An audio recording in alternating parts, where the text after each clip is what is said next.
एक लड़का जिसके पास पैसे नहीं थे, जूते नहीं थे, लेकिन सपने इतने बड़े थे कि उसने पूरे देश का भविष्य बदल दिया। नमस्कार दोस्तों, स्वागत है आपका पॉकेट कहानी में, जहां हम सुनाते हैं दुनिया के महान लोगों की सच्ची कहानियां, उनकी संघर्ष यात्रा, असफलताएं और सफलता के पीछे छिपी असली सीख। आज की कहानी है भारत के महान वैज्ञानिक और पूर्व राष्ट्रपति डॉक्टर एपीजे अब्दुल कलाम की प्रेरणादायक जीवन यात्रा की। 11 मई 1998 दोपहर मिनट पर राजस्थान के पोखरण में अचानक एक के बाद एक 3 जबरदस्त धमाके होते हैं। अचानक धरती कांप उठती है और आसमान धुएं के गुब्बार से भर जाता है। आसपास के गांव में लोग सहम जाते हैं। किसी को कुछ समझ नहीं आता कि आखिर हुआ क्या है, लेकिन जब सच्चाई सामने आती है कि यह भारत का एक सफल न्यूक्लियर टेस्ट था, तो देश भर में खुशी और गर्व की लहर दौड़ जाती है। प्रधानमंत्री अटल बिहारी वाजपेयी खुद दुनिया को ये ऐलान करते हैं कि भारत अब एक परमाणु शक्ति है। अभिनंदन होना चाहिए वैज्ञानिकों का, उन इंजीनियरों का जिन्होंने पोखरण में जो कुछ हुआ उसे सफलतापूर्वक करके दिखाया। भारत का ये परमाणु परीक्षण इसलिए भी खास था क्योंकि अमेरिका की सैटेलाइट्स और सीआईए की तीखी नजरों के बावजूद भारत की इस योजना की किसी को भनक तक नहीं लगी थी।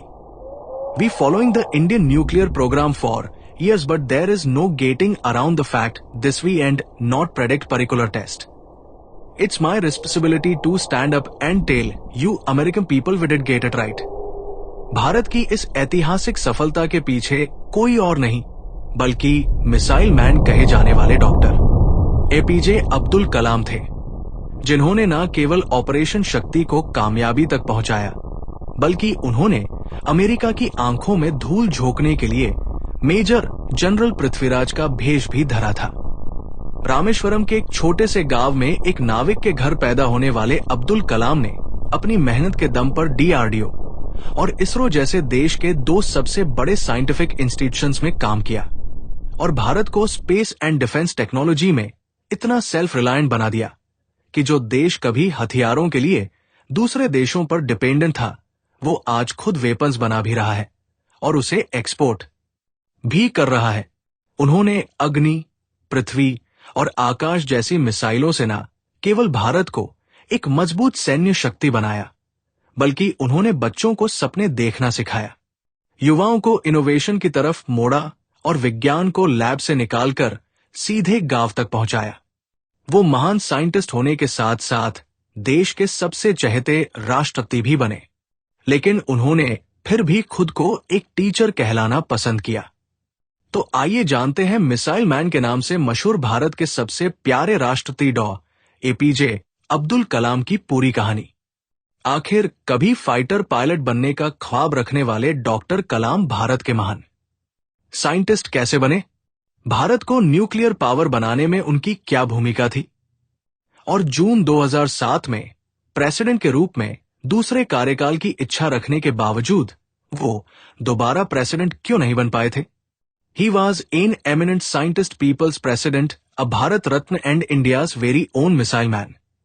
1962 में वो भारतीय अंतरिक्ष अनुसंधान संस्थान यानी इसरो से जुड़े और देश के पहले स्वदेशी उपग्रह SLV-3 के प्रोजेक्ट लीडर बने। डॉक्टर कलाम ने 1998 में पोखरण 2 के परमाणु परीक्षण के दौरान अहम भूमिका निभाई थी। For India doctor Kalam is one sun never set. Message is dream transform into thoughts results into action. Abul Fakir जैनुला आबुद्दीन Abdul Kalam का जन्म 15 अक्टूबर 1931 को तमिलनाडु के टेम्पल सिटी कहे जाने वाले रामेश्वरम के एक छोटे से गांव में हुआ था। उनके पिता जैनुलाबुद्दीन एक बोट ओनर थे जो श्रद्धालुओं को अपनी नाव से रामेश्वरम और धनुषकोडी तीर्थ यात्रा के लिए लेकर आते जाते थे। वहीं उनकी मां आशी अम्मा एक हाउसवाइफ थी। अब्दुल कलाम अपने 5 भाई बहनों में सबसे छोटे थे।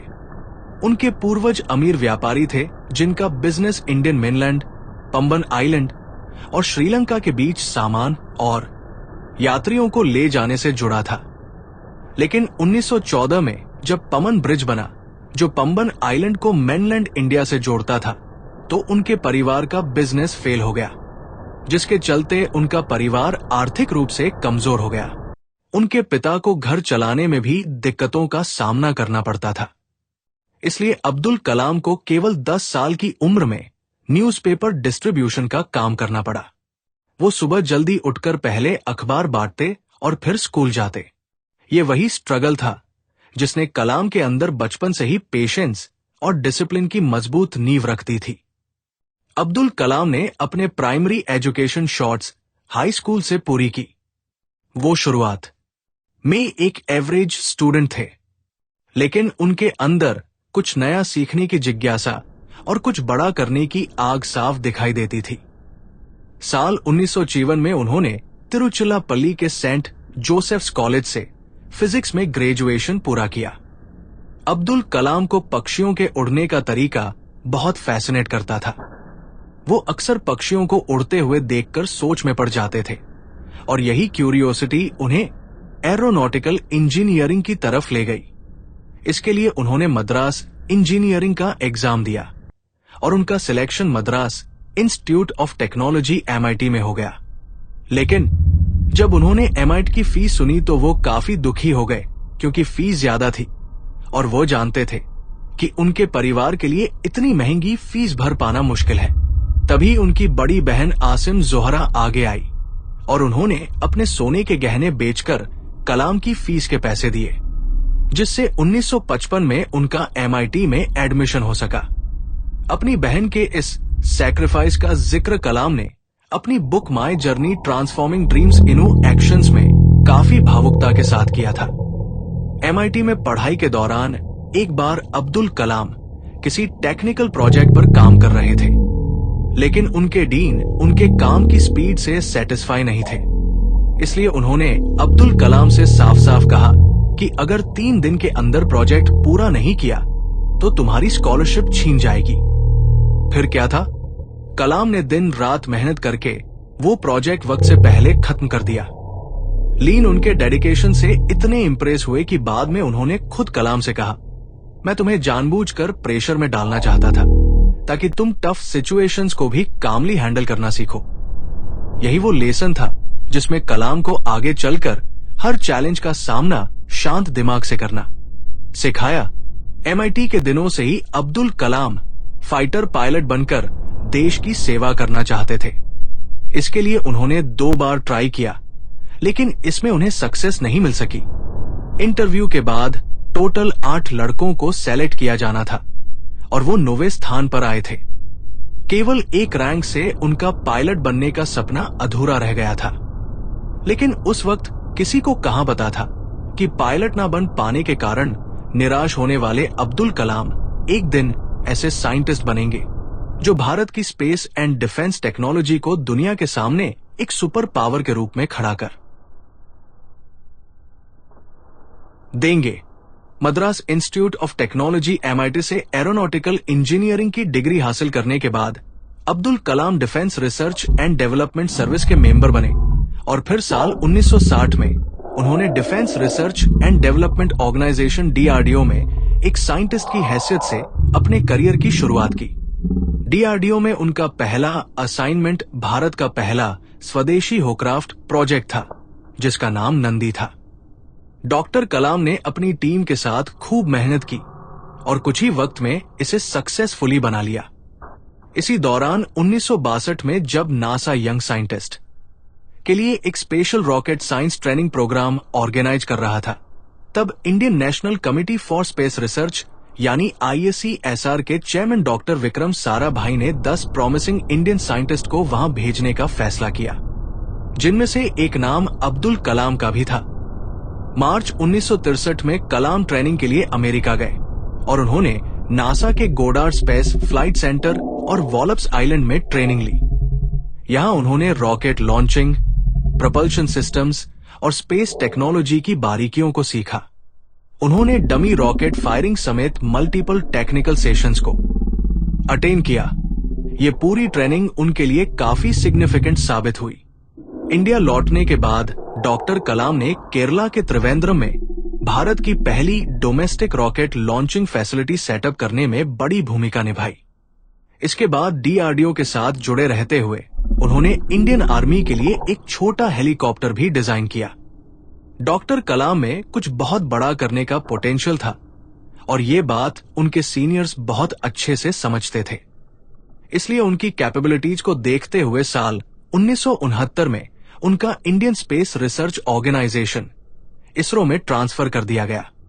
इसरो में उन्हें father of the Indian space program कहे जाने वाले डॉक्टर विक्रम साराभाई और उस समय के इसरो चेयरमैन डॉक्टर सतीश धवन के साथ काम करने का मौका मिला। यहां डॉक्टर कलाम को भारत के सबसे ambitious project satellite launch vehicle SLV का प्रोजेक्ट डायरेक्टर बनाया गया। एसएलवी के जरिए भारत अपने खुद के सैटेलाइट को स्पेस में भेजकर ग्लोबल स्टेज पर अपनी साइंटिफिक प्रेजेंस दर्ज करवाना चाहता था।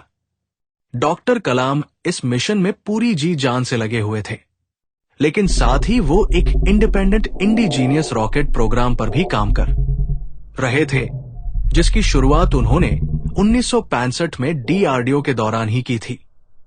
वो अपने इस प्रोजेक्ट को बड़े लेवल पर एक्सपेंड करना चाहते थे, इसलिए उन्होंने इसके लिए इंडियन गवर्नमेंट से अप्रूवल मांगा और साल 1969 में ही उन्हें गवर्नमेंट से इसकी परमिशन मिल गई। इसरो में रहते हुए डॉक्टर कलाम ने सैटेलाइट लॉन्च व्हीकल SLV-3 को सफल बनाने के लिए करीब 10 साल तक दिन रात मेहनत की। ये वो समय था जब भारत का स्पेस प्रोग्राम अपनी शुरुआती दौर में था। ना तो एडिक्वेट फंड्स थे और ना ही एडवांस टेक्नोलॉजी, लेकिन कलाम और उनकी डेडिकेटेड टीम इस काम में लगी रही और आखिरकार साल 1979 में डॉक्टर अब्दुल कलाम के नेतृत्व में भारत ने पहली बार एक सैटेलाइट लॉन्च व्हीकल की टेस्टिंग की। लेकिन जैसे ही इसे लॉन्च किया गया, कंप्यूटर ने एक टेक्निकल फॉल्ट की वार्निंग दी, पर कलाम ने वार्निंग को इग्नोर कर दिया। इसका नतीजा यह हुआ कि लॉन्च असफल रहा और सैटेलाइट ऑर्बिट तक नहीं पहुंच पाई। ये नाकामी कलाम के लिए बहुत बड़ा इमोशनल झटका थी, लेकिन उनके मेंटर और इसरो के चेयरमैन डॉक्टर सतीश धवन ने उनकी हिम्मत बढ़ाई और फिर से प्रयास करने के लिए उन्हें मोटिवेट किया। उन्होंने ना सिर्फ डॉक्टर अब्दुल कलाम और इस प्रोजेक्ट से जुड़े सभी साइंटिस्ट को पब्लिकली ब्लेम होने से बचाया, बल्कि मीडिया के सामने इस फेलियर की पूरी जिम्मेदारी खुद ले ली। उन्होंने कलाम और उनकी टीम पर भरोसा जताया कि आज का यही फेलियर उन्हें अगले साल सक्सेस तक पहुंचाएगा। उनके इस भरोसे ने अब्दुल कलाम और उनकी टीम को हौसला दिया और उन्होंने पिछली गलतियों को सुधारकर पूरी टीम के साथ सिस्टम को रिवर किया और अगले 1 साल तक हर छोटी से छोटी डिटेल को ठीक किया। इसका रिजल्ट ये हुआ कि करीब 1 साल बाद 18 जुलाई 1980 को भारत ने अपने स्पेस इतिहास में एक सुनहरा अध्याय जोड़ दिया।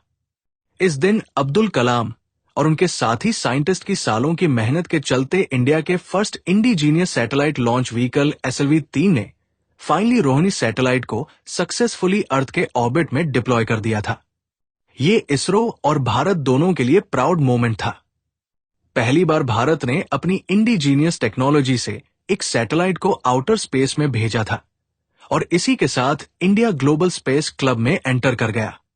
इस सक्सेस ने डॉक्टर APJ अब्दुल कलाम को देश भर में एक नेशनल हीरो बना दिया, जिसके बाद उनकी लीडरशिप और विजन को दुनिया रिकॉग्नाइज करने लगी थी। SLV प्रोग्राम के साथ साथ कलाम की गार्डन्स में 2 और important defence projects, project devil और प्रोजेक्ट वैलेंट भी चल रहे थे, जिनका मकसद SLV टेक्नोलॉजी की मदद से बैलिस्टिक मिसाइल डेवलप करना था। साथ ही वो polar satellite launch vehicle PSLV program की कोर टीम में भी शामिल थे, जिसकी आगे चलकर भारत को स्पेस वर्ल्ड में पहचान दिलाने में अहम भूमिका थी। SLV-3 की सफलता के बाद अगस्त 1980 में प्रधानमंत्री इंदिरा गांधी ने डॉक्टर अब्दुल कलाम और डॉक्टर सतीश धवन को प्रमुख सांसदों से मिलने के लिए इनवाइट किया। लेकिन जब कलाम को इस इनविटेशन की जानकारी मिली तो वो नर्वस हो गए। उन्होंने डॉक्टर सतीश धवन से कहा, सर, मेरे पास ना सूट है ना जूते, सिर्फ चप्पल है। ये सुनकर डॉक्टर धवन मुस्कुराए और बोले, कलाम, तुम पहले से ही सक्सेस का सूट पहने हुए हो, तुम बस वहां पहुंचो। कलाम अपनी सिंप्लिसिटी में उस मीटिंग में पहुंचे। वहां इंदिरा गांधी ने उनका परिचय अटल बिहारी वाजपेयी से कराया। वाजपेयी कलाम से इतने प्रभावित हुए कि उन्होंने उनसे हाथ मिलाने के बजाय उन्हें सीधे गले से लगा लिया। ये देखते ही इंदिरा गांधी ने हल्के अंदाज में चुटकी लेते हुए कहा, अटल जी, लेकिन कलाम तो मुसलमान है। अटल जी मुस्कुराए और बोले, जी हां, लेकिन पहले वो एक भारतीय और एक महान वैज्ञानिक है। साइंस के क्षेत्र में डॉक्टर अब्दुल कलाम के ह्यूज कंट्रीब्यूशन को देखते हुए इंडियन गवर्नमेंट ने उन्हें साल 1981 में देश का third highest civilian award Padma Bhushan देकर सम्मानित किया।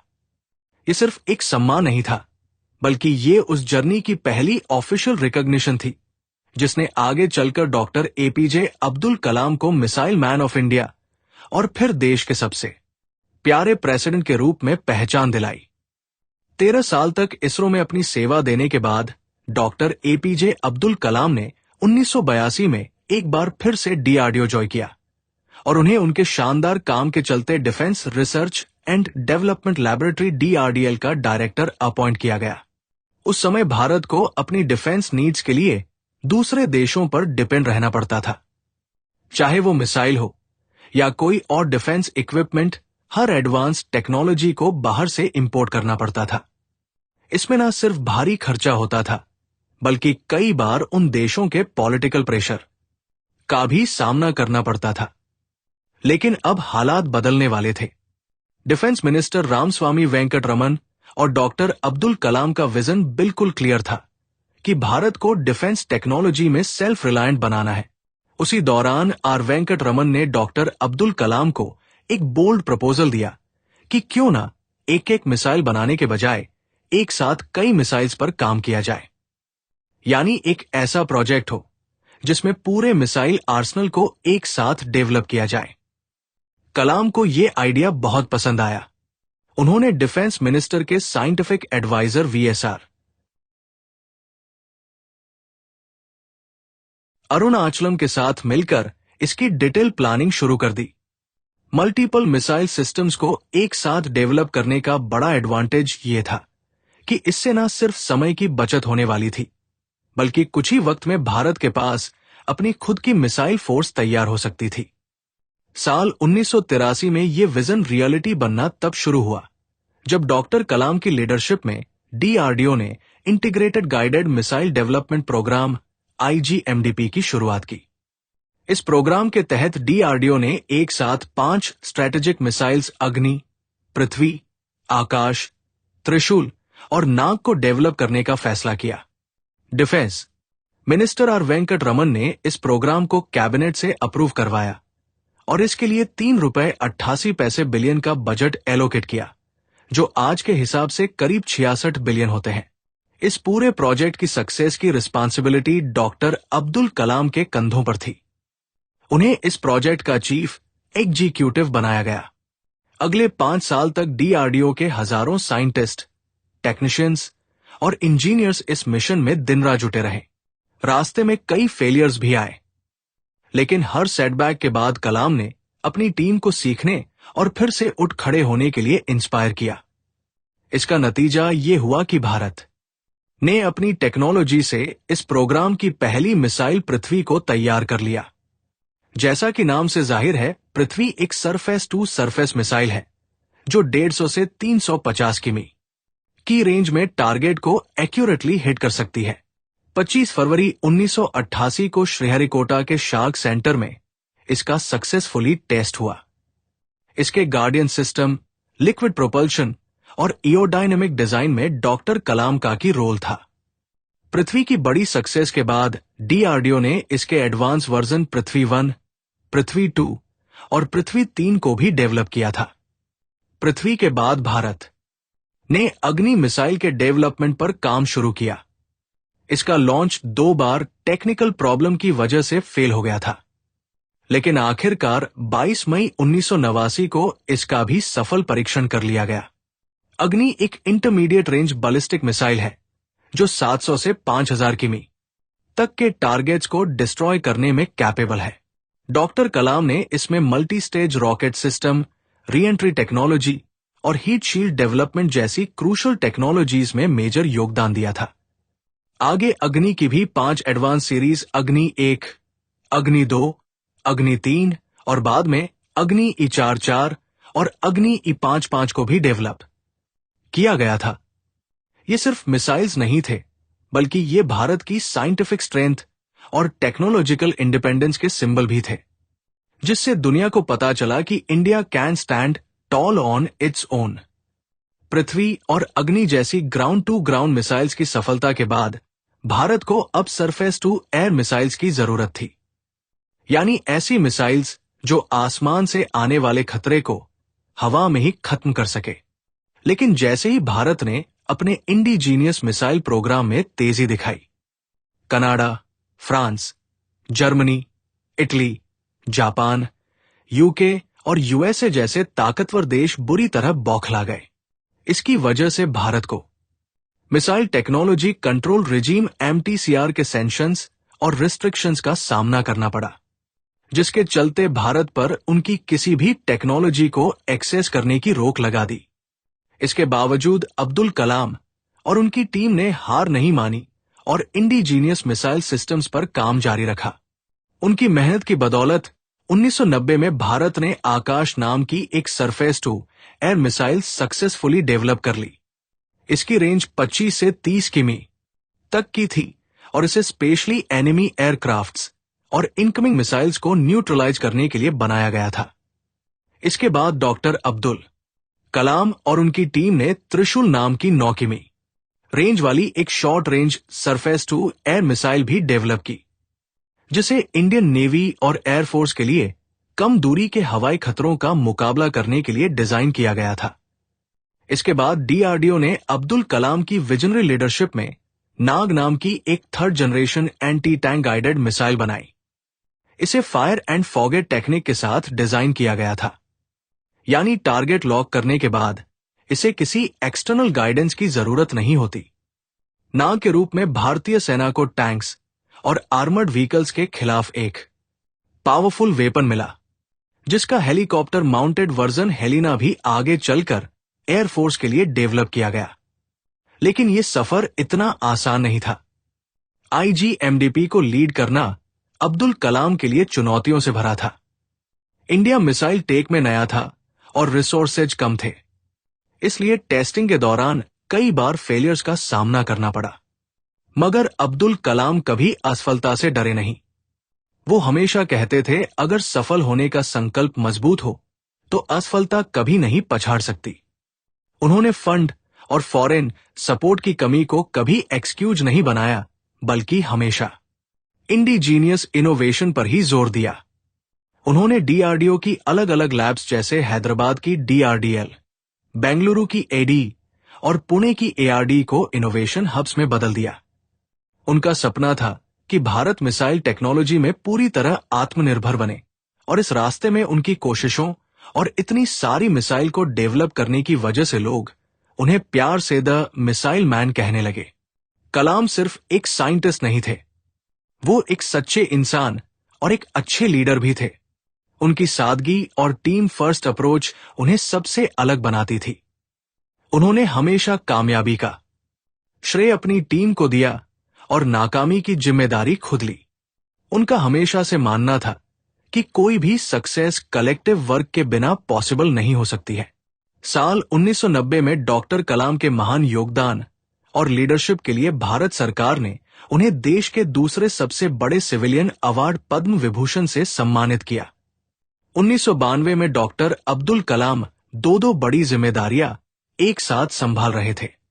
जहां एक तरफ वो DRDO के डायरेक्टर जनरल के पद पर रहकर देश की डिफेंस स्ट्रेटजीज को नई दिशा दे रहे थे, तो वहीं दूसरी ओर उन्हें प्राइम मिनिस्टर का चीफ साइंटिफिक एडवाइजर बना दिया गया था, और वो इस पद पर साल 1999 तक बने रहे। इंडियन गवर्नमेंट ने 1997 में साइंस के क्षेत्र में डॉक्टर अब्दुल कलाम के महान योगदान के लिए उन्हें भारत का सर्वोच्च नागरिक सम्मान भारत रत्न से सम्मानित किया। साइंस के क्षेत्र में यह सम्मान इससे पहले 1954 में सिर्फ CV रमन को मिला था। लेकिन इतनी बड़ी अचीवमेंट के बाद भी डॉक्टर कलाम के कदम रुके नहीं और दिन रात उनका फोकस केवल देश को मजबूत करने पर लगा रहा। इस दौरान भारत एक बार फिर न्यूक्लियर टेस्ट करना चाहता था। 1974 में भारत ने स्माइलिंग बुद्धा के नाम से पहला न्यूक्लियर टेस्ट किया था, जिसके गवाह अब्दुल कलाम भी बने थे। भले ही वो इस प्रोजेक्ट का ऑफिशियल हिस्सा नहीं थे, लेकिन देश के top nuclear scientist Raja Ramanna ने उन्हें टर्मिनल बॉलिस्टिक्स रिसर्च लैबोरेटरी के रिप्रेजेंटेटिव के तौर पर वहां इनवाइट किया था। ऐसे में करीब 2 दशक में भारत ने अपनी न्यूक्लियर टेक्नोलॉजी काफी विकसित कर ली थी और थर्मोक्लियर वेपन्स बनाने की कैपेबिलिटीज तक पहुंच चुका था।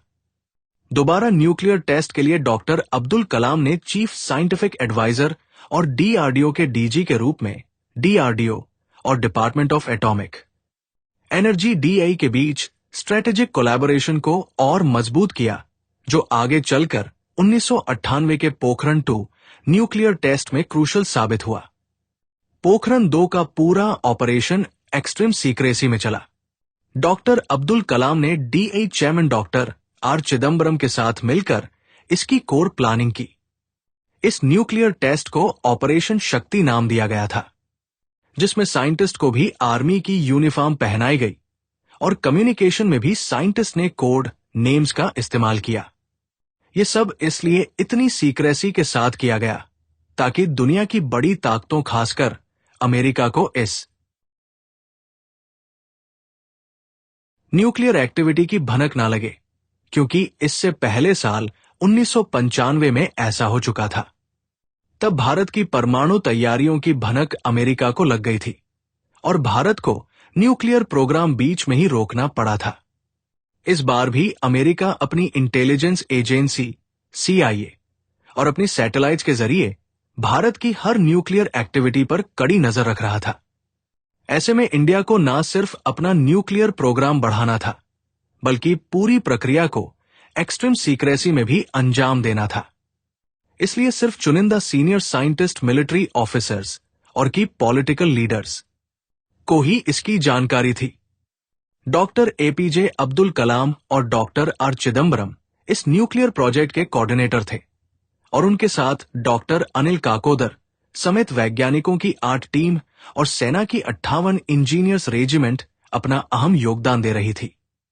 इसका नतीजा ये हुआ कि भारत ने 1998 में 11 मई और 13 मई को राजस्थान के पोखरण में एक के बाद एक पूरे 5 न्यूक्लियर टेस्ट किए, जिनमें थर्मोन्यूक्लियर और फिजन दोनों टाइप्स के डिवाइसेस शामिल थे। इंडिया अब ऑफिशियली एक न्यूक्लियर पावर बन चुका था और वो दिन बीत चुके थे जब परमाणु क्लब में बैठे 5 देश अपनी आंखों के इशारे से दुनिया को नचाने का काम करते थे। भारत ने अब ग्लोबल स्टेज पर सीना ठोक कर खड़े होने की हिम्मत पाली थी और यही वजह थी कि भारत की सफलता पर इंटरनेशनल रिएक्शंस काफी सख्त थे। जापान और अमेरिका भारत के इस न्यूक्लियर टेस्ट से इतने गुस्से में थे कि उन्होंने भारत पर इकोनॉमिक सैंक्शंस लगा दिए। वही यूनाइटेड नेशन सिक्योरिटी काउंसिल ने रेजोल्यूशन पास करके भारत की निंदा की। इजराइल इकलौता देश था जिसने खुलेआम भारत का समर्थन किया था। डॉक्टर अब्दुल कलाम का योगदान केवल आईजीएमडीपी और न्यूक्लियर टेस्ट तक ही सीमित नहीं था, बल्कि उन्होंने इंडिया और रशिया की पार्टनरशिप के तहत ब्रह्मोस एरोस्पेस की एस्टैब्लिशमेंट में भी अहम भूमिका निभाई। साल 1993 में उन्होंने रशिया का दौरा किया था, जहां उन्होंने रशियन ऑफिशियल्स को एक अधूरा सुपरसोनिक कंबशन इंजन दिखाया और दोनों देशों की पार्टनरशिप में एक सुपरसोनिक क्रूज मिसाइल बनाने का प्रपोजल रखा।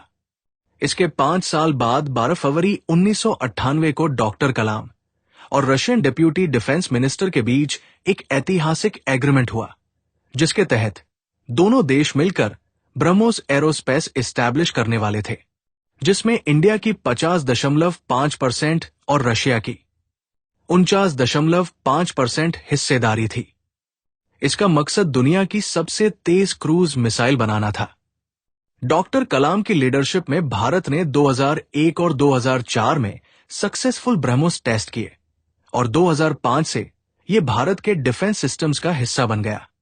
आज ब्रह्मोस एक ग्लोबल ब्रांड बन चुका है और कई देशों ने इसे भारत से खरीदने के लिए डील भी साइन की है। कभी हर डिफेंस टेक्नोलॉजी के लिए दूसरे देशों पर निर्भर रहने वाला भारत आज खुद अपने वेपन न केवल डेवलप कर रहा है बल्कि दूसरे देशों को एक्सपोर्ट भी कर रहा है। और इस पूरे बदलाव के पीछे डॉक्टर एपीजे अब्दुल कलाम की विजनरी लीडरशिप का सबसे अहम योगदान है। सिर्फ डिफेंस ही नहीं, कलाम ने मेडिकल साइंस के क्षेत्र में भी अपना योगदान दिया था। उन्होंने कार्डियोलॉजिस्ट डॉक्टर सोमा राजू के साथ मिलकर कलाम राजू स्टैंड बनाया, जो एक लो कॉस्ट कोनरी स्टैंड था। ये गरीब मरीजों के लिए हार्ट ट्रीटमेंट को सस्ता बनाने में वरदान साबित हुआ। इसके अलावा उन्होंने कॉम्पोजिट मटेरियल्स, एवियोनिक्स और लाइट वेट प्रोस्थेटिक्स पर भी काम किया, जो भारत के डिफेंस और स्पेस प्रोग्राम्स में गेम चेंजर साबित हुआ। डॉक्टर कलाम का मानना था कि विज्ञान का फायदा सिर्फ लैबोरेटरीज तक सीमित नहीं होना चाहिए, बल्कि वो हर इंसान की जिंदगी में बदलाव लाने की वजह होना चाहिए। और यही सोच उनकी पूरी जिंदगी का मकसद थी। अटल बिहारी वाजपेयी डॉ एपीजे अब्दुल कलाम के विजन और व्यक्तित्व से इतने ज्यादा प्रभावित थे कि उन्होंने 2002 में उन्हें देश का अगला प्रेसिडेंट बनाने का फैसला किया। इससे कुछ साल पहले भी अटल बिहारी वाजपेयी ने उन्हें अपने कैबिनेट में शामिल होने का ऑफर दिया था, लेकिन कलाम ने इसके लिए रिस्पेक्टफुली मना कर दिया था। उन्होंने तब कहा था कि देश को इस वक्त डिफेंस रिसर्च और न्यूक्लियर प्रोग्राम में मेरी ज्यादा जरूरत है। लेकिन 2002 में जब प्रेसिडेंट पद की बात आई तो अटल बिहारी वाजपेयी उन्हें राष्ट्रपति बनाने के लिए अड़ गए। उन्होंने उन्हें फोन किया और कहा, कलाम साहब, देश को राष्ट्रपति के रूप में आपकी जरूरत है। कलाम मुस्कुराए और बोले, मुझे इस पर सोचने के लिए 1 घंटा दीजिए। जवाब में अटल बिहारी वाजपेयी ने कहा, समय ले लीजिए, लेकिन जवाब हाँ चाहिए ना नहीं। डॉक्टर अब्दुल कलाम उनकी पेशकश के लिए मान गए और 18 जून 2002 को कलाम ने अटल बिहारी वाजपेयी और उनके मंत्रिमंडल के सामने अपना नामांकन दाखिल किया। पर्चा भरते वक्त अटल बिहारी वाजपेयी ने उनसे मजाक करते हुए कहा, आप भी मेरी तरह कुंवारे हैं। कलाम ने मुस्कुराते हुए जवाब दिया, प्रधानमंत्री जी, मैं सिर्फ कुंवारा ही नहीं, ब्रह्मचारी भी हूं। उनके इस जवाब से पूरा कमरा ठहाकों से गूंज उठा। उनकी उम्मीदवारी को बीजेपी और कांग्रेस समेत कई पार्टीज का समर्थन मिला। ये उन रेयर मोमेंट्स में से एक था जब रूलिंग और अपोजिशन दोनों ने एक नॉन पॉलिटिकल व्यक्ति के पक्ष में एकजुटता दिखाई। 25 जुलाई 2002 को डॉक्टर एपीजे अब्दुल कलाम ने 11वें राष्ट्रपति के रूप में शपथ ली और भारत के पहले वैज्ञानिक राष्ट्रपति बने। हालांकि देश की हाईएस्ट पोजीशन पर होने के बाद भी डॉक्टर कलाम एक साधारण जिंदगी जीते थे। उन्होंने राष्ट्रपति भवन को जनता के लिए खोलकर इसे पीपल्स पैलेस बना दिया था। उनकी सादगी और जनता से सीधे संवाद के कारण ही उन्हें पीपल्स प्रेसिडेंट भी कहा जाता है। वो अक्सर स्कूल और कॉलेज जाकर बच्चों के साथ संवाद करते और उन्हें विज्ञान, शिक्षा और सपनों का पीछा करने के लिए प्रेरित करते थे। सितंबर 2003 में जब उन्होंने चंडीगढ़ के post graduate institute of medical education and research PGINR में एक इंटरैक्टिव सेशन में हिस्सा लिया तो उन्होंने भारत में सोशल यूनिटी और प्रोग्रेस के लिए यूनिफॉर्म सिविल कोड लागू करने की बात की थी। एक बार एक स्कूल की यात्रा के दौरान एक बच्चे ने उनसे पूछा, आप इतने बड़े वैज्ञानिक और राष्ट्रपति होने के बावजूद इतने सिंपल कैसे हैं? कलाम ने मुस्कुराते हुए जवाब दिया, सादगी मेरे माता पिता की देन है और ये मुझे लोगों से जोड़े रखती है। वो राष्ट्रपति भवन में बच्चों के लिए स्पेशल सेशंस रखते थे, जहां वो विज्ञान, सपनों और देशभक्ति पर चर्चा करते थे। इतने बिजी शेड्यूल के बावजूद कलाम थोड़ा बहुत समय अपने लिए भी निकाल लेते थे। उन्हें रुद्रवीणा बजाना बहुत पसंद था। वो कुरान और गीता दोनों का पाठ करते थे। साथ ही वो स्ट्रिक्ट वेजिटेरियन थे और उनका लाइफस्टाइल पूरी तरह डिसिप्लिन से भरा था।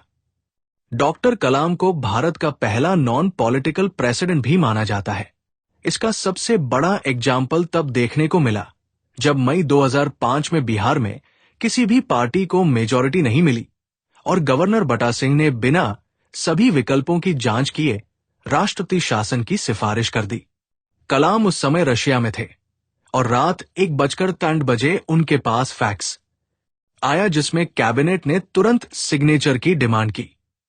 कलाम ने बिना ज्यादा डिले किए दस्तखत कर दिए, लेकिन बाद में सुप्रीम कोर्ट ने इस मूव को अनकॉन्स्टिट्यूशनल करार कर दिया। इससे न सिर्फ यूपीए गवर्नमेंट बल्कि खुद कलाम की क्रेडिबिलिटी पर सवाल उठे। कलाम इतने आहत हुए कि उन्होंने रेजिग्नेशन देने का मन बना लिया था, लेकिन पीएम मनमोहन सिंह ने किसी तरह उन्हें ऐसा करने से रोक लिया था। उनके कार्यकाल में मर्सी पिटीशंस भी एक जटिल मुद्दा रहा। पूरे टेन्योर में उनके पास 21 मर्स पिटीशंस आई, जिनमें से उन्होंने केवल एक पर फैसला सुनाया। उनकी प्रेसिडेंसी में उन्होंने ऑफिस ऑफ प्रॉफिट बिल पर भी सिग्नेचर किए, जो उनके मुताबिक उनके सबसे मुश्किल फैसलों में से एक था। इस बिल के मुताबिक एमपीज और एमएलएस अपने पद पर रहते हुए किसी भी गवर्नमेंट ऑफिस का बेनिफिट नहीं ले सकते थे। इससे कई कांग्रेस लेड यूपीए एमपीज की सीट पर खतरा मंडराने लगा था। इस बिल के मुद्दे पर राष्ट्रपति और सरकार में टकराव की स्थिति पैदा हो गई थी। जून 2007 में जब उनका कार्यकाल खत्म हो रहा था, तब उन्होंने दूसरा कार्यकाल स्वीकार करने की इस शर्त के साथ इच्छा जताई कि उनकी जीत तय होनी चाहिए। उनकी उम्मीदवारी को यूनाइटेड नेशनल प्रोग्रेसिव अलायंस यूएनपीए ने तो समर्थन दिया, लेकिन सत्ताधारी यूनाइटेड प्रोग्रेसिव अलायंस यूपीए ने उनका समर्थन नहीं किया।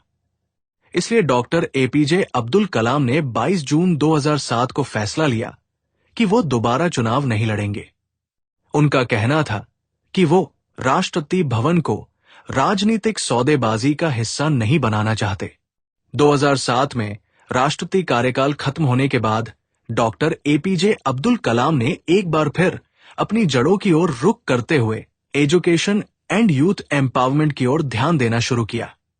जब वो राष्ट्रपति भवन छोड़ रहे थे, तो उनके पास केवल 2 बैग और एक लैपटॉप था। उनकी यही सादगी उनके व्यक्तित्व का सबसे बड़ा आकर्षण थी।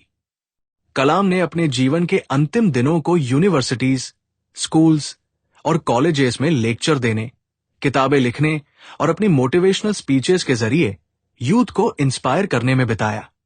उन्होंने 30 से भी ज्यादा किताबें लिखी, जिनमें wings of fire, ignited minds और इंडिया 2020 सबसे ज्यादा पॉपुलर रही। जहां विंग्स ऑफ फायर में उनके बचपन से लेकर साइंटिस्ट और फिर प्रेसिडेंट बनने तक की इंस्पायरिंग जर्नी है, तो वही इग्नाइटेड माइंड्स में उन्होंने युवाओं को अपने सपनों को हासिल करने और देश की प्रोग्रेस में भागीदार बनने का मैसेज दिया।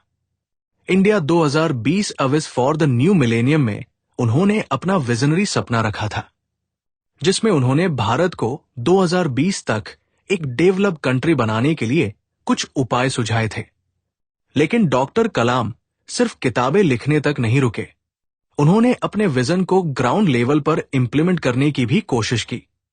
उन्होंने यंग एंटरप्रेन्योर्स को इंस्पायर किया कि वो टेक्नोलॉजी का इस्तेमाल एजुकेशन, हेल्थ केयर और एग्रीकल्चर से जुड़ी प्रॉब्लम्स को सॉल्व करने के लिए करें। उन्होंने रूरल इंडिया में इनोवेशन को प्रमोट करने के लिए कई ऑर्गेनाइजेशंस के साथ काम किया और providing urban amenities to rural areas या प्यूरा जैसे इनिशिएटिव को एक्टिवली सपोर्ट किया। उनका मानना था कि जब तक गांवों को शहर जैसी फैसिलिटीज नहीं मिलती, तब तक देश का डेवलपमेंट अधूरा है। उनकी बातें छात्रों में नई ऊर्जा भर देती थी। उनकी सादगी ऐसी थी कि वो जहां भी लेक्चर के लिए जाते, वहां अपनी स्पीच खत्म होने के बाद छात्रों के साथ घंटों बात करते, उनके सवालों का जवाब देते और उनके सपनों को सुनते। वो देश के प्रेसिडेंट के पद संभालने और साइंटिफिक वर्ल्ड में इतना कुछ हासिल करने के बाद भी खुद को केवल टीचर कहलाना पसंद करते थे। नियति ने भी उनकी इस सोच का इतना सम्मान किया कि जब 27 जुलाई 2015 को उन्होंने आखिरी सांस ली, तब भी वो बच्चों को आईआईएम शिलांग में लेक्चर दे रहे थे। वो creating a liveable planet earth विषय पर बोल रहे थे कि अचानक उन्हें दिल का दौरा पड़ा और वो वहीं मंच पर गिर पड़े और फिर कभी नहीं उठ सके। उनकी मौत की खबर से पूरे देश में शोक की लहर दौड़ गई और इंडियन गवर्नमेंट ने इस दुख की घड़ी में 7 दिन का नेशनल मॉर्निंग घोषित किया। उनकी याद में रामेश्वरम में डॉक्टर एपीजे अब्दुल कलाम नेशनल मेमोरियल बनाया गया, जहां उनकी किताबें, मिसाइलों के मॉडल और उनके जीवन से जुड़ी चीजें प्रदर्शित की गई हैं। उनकी विरासत को आगे बढ़ाने के लिए डॉक्टर एपीजे अब्दुल कलाम इंटरनेशनल फाउंडेशन की स्थापना हुई, जो एजुकेशन, साइंस और रूरल डेवलपमेंट में काम कर रही है। डॉक्टर एपीजे अब्दुल कलाम अक्सर कहते थे, सपना वो नहीं जो आप सोते वक्त देखते हैं, बल्कि सपना वो है जो आपको सोने ना दे। वो यूथ को मोटिवेट करते हुए कहते थे, आसमान की तरफ देखिए, हम अकेले नहीं हैं। पूरा ब्रह्मांड हमारा दोस्त है और वो उन्हीं का साथ देता है जो सपने देखते हैं और मेहनत करते हैं। वो कहते हैं ना, ग्रेट सोल्स नेवर डाई। वैसे ही डॉक्टर एपीजे अब्दुल कलाम आज भी हमारे साथ है। उनकी सादगी, उनकी टेक्नोलॉजी, उनके इनोवेशंस, उनके कोट्स और उनका विश्वास हमें और पूरे भारत देश को आगे बढ़ने के लिए आज भी प्रेरित करता है। अगर आपको ये कहानी पसंद आई हो तो वीडियो को लाइक करें, शेयर करें और ऐसी ही प्रेरणादायक कहानियों के लिए पॉकेट कहानी को सब्सक्राइब जरूर करें। कमेंट में बताइए कि अगली कहानी आप किस महान व्यक्ति की सुनना चाहते हैं।